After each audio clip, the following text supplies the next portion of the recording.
রহমানির রহিম। তারা ধারণা করেছে যে অনিষ্ট হবে না, ফলে তারা আরো অন্ধ ও বধির হয়ে গেল। অতঃপর আল্লাহ তাদের তওবা কবুল করলেন। এরপরও তাদের অধিকাংশ অন্ধ বধির হয়ে রইল। আল্লাহ দেখেন তারা যা কিছু করেন।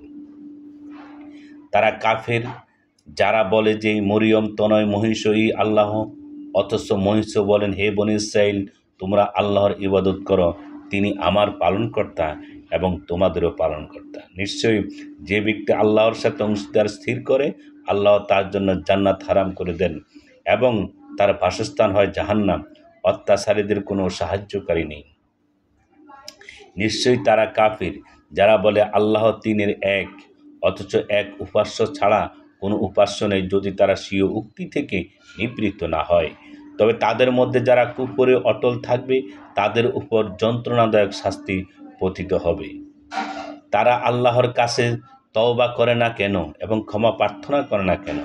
আল্লাহ যে ক্ষমাশীল, দয়ালু। মরিয়ম তনয় মহিষ রাসূল ছাড়া কিছুই নয়। তার পূর্বে অনেক রসূল অতিক্রম হয়েছে, আর তার জননী একজন ওলি। তারা উভয়ই খাদ্য ভক্ষণ করতেন। দেখুন, আমি তাদের জন্য কিরূপ যুক্তি প্রমাণ বর্ণনা করি। আবার দেখুন তারা উল্টো কোন দিকে যাচ্ছে। বলে দিন, তোমরা কি আল্লাহ ব্যতীত এমন বস্তুর ইবাদত করো যে তোমাদের অপকার ও উপকার করার ক্ষমতা রাখে না, অথচ আল্লাহ সব শুনেন ও জানেন। বলুন, হে আহলে কিতাবগণ, তোমরা স্বীয় ধর্মে অন্যায় বাড়াবাড়ি করো না এবং এতে ওই সম্প্রদায়ের প্রবৃত্তি অনুসরণ করো না যারা পূর্বে পথভ্রষ্ট হয়েছে এবং অনেককে পথভ্রষ্ট করেছে। তারা সরল পথে বিচ্যুত হয়ে পড়েছে।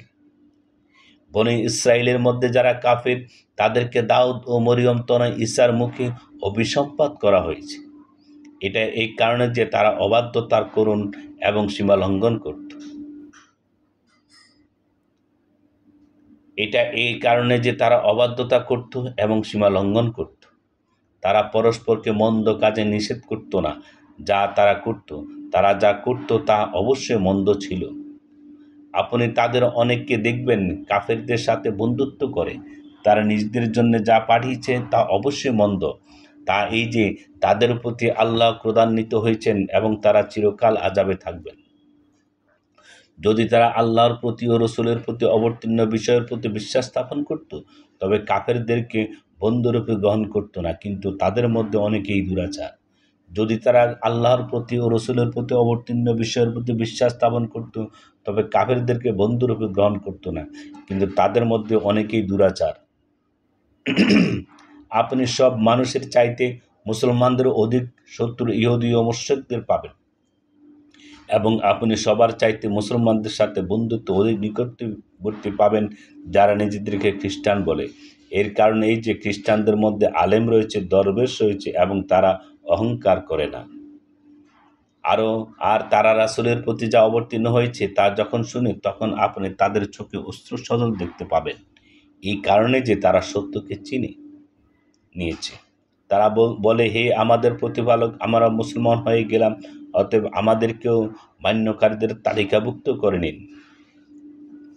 আমাদের কি ওজর থাকতে পারে যে আমরা আল্লাহর প্রতি এবং যে সত্য আমাদের প্রতি এসেছে তৎপ্রতি বিশ্বাস স্থাপন করব না, এবং এই আশা করব না যে আমাদের প্রতিপালক আমাদেরকে সৎ লোকদের সাথে প্রবিষ্ট করবেন। অতঃপর তাদেরকে আল্লাহ এই উক্তি প্রতিদান স্বরূপ এমন উদ্যানে দিবেন যার তলদেশে নির্ঝরণী সমূহ প্রবাহিত হবে। তারা তন্মধ্যে চিরকাল অবস্থান করবে। এটাই সৎকর্মশীলদের প্রতিদান।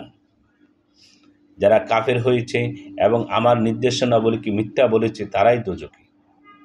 হে মুমিনগণ, তোমরা ওইসব সুস্বাদু বস্তু হারাম করো না যেগুলো আল্লাহ তোমাদের জন্য হালাল করেছে, এবং সীমা অতিক্রম করো না। নিশ্চয়ই আল্লাহ সীমা অতিক্রমকারীদেরকে পছন্দ করেন না। আল্লাহ তাআলা যেসব বস্তু তোমাদেরকে দিয়েছেন তার মধ্যে থেকে হালাল ও পবিত্র বস্তু খাও এবং আল্লাহকে ভয় করো, যার প্রতি তোমরা বিশ্বাসী। আল্লাহ তোমাদেরকে পাকড়াও করবেন না তোমাদের অনর্থক শপথের জন্য, কিন্তু পাকড়াও করবেন ওই শপথের জন্য যা তোমরা মজবুত করে ভালো। অতএব এর কাফারা এই যে 10 জন দরিদ্রকে খাদ্য প্রদান করবে, মধ্যম শ্রেণীর খাদ্য যা তোমরা স্বীয় পরিবারকে দিয়ে থাকো, অথবা তাদেরকে বস্তু প্রদান করবে, একজন কৃতদাস কিংবা দাসী মুক্ত করে দিবে। যে ব্যক্তি সামর্থ্য রাখে না সে 3 দিন রোজা রাখবে। এটা কাফফারা তোমাদের শপথের। যখন শপথ করবে তোমরা স্বীয় শপথসমূহ রক্ষা করো। এমনইভাবে আল্লাহ তোমাদের জন্য স্বীয় নির্দেশ বর্ণনা করেন যাতে তোমরা কৃতজ্ঞতা স্বীকার করো। হে মুমিনগণ, এই যে মদ, জুয়া, প্রতিমা এবং ভাগ্য নির্ধারক স্বরসমূহ, এসব শয়তানের অপবিত্র কার্য বৈধ নয়। অতএব এগুলো থেকে বেঁচে থাকো যাতে তোমরা কল্যাণপ্রাপ্ত হও।